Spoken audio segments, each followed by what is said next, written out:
recommending more comic books. There is a gap in my knowledge for some of the old American comic books.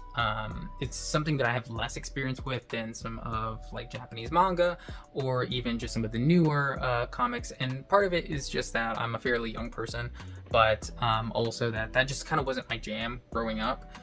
There was a few that I was like really into, like TMNT, some things like that.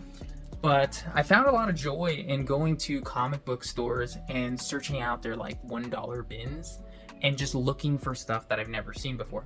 And sometimes you'll find something really cool. And so the one that I want to recommend, I want to be careful with it, is this Berserker one, right? And this is kind of a crazy one. The reason I want to be careful is because I actually have it signed. And I didn't even notice it when I bought it. Again, only for $1. And I didn't really know anything about it. But there's some really solid artwork. I mean, it was like totally sealed, so I couldn't even flip through it. But the artwork is really solid. It's really cool. It's kind of a typical like 80s comic book storytelling kind of vibe, where you have like the bad guy with like all the riches and he's got horns, and then the good guy isn't like necessarily like cookie cutter good guy. He's kind of a bad guy too. But it's really fun to read, and I think that there's some really solid illustrations in here that I just like love following through. And what is also really cool about this one is that at the very end he talks about how Berserker even came along, and it started with this character that he created called Terminator.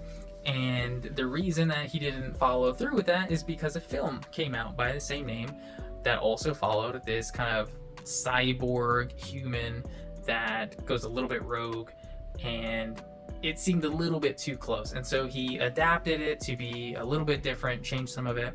Even though it seems like he created it first, he just wasn't first to, get it out to the world. And so he created Berserker. Berserker appeared in a few different other comic books as kind of a side character. And he finally got the chance to create it alongside one of the artists that he had been working with. And it finally came to life.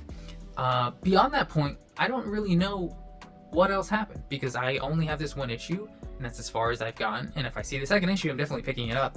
But I think it's really inspiring too, especially if you're an artist, to be able to like read something like this and then be able to read their story and follow along and see how it all goes down.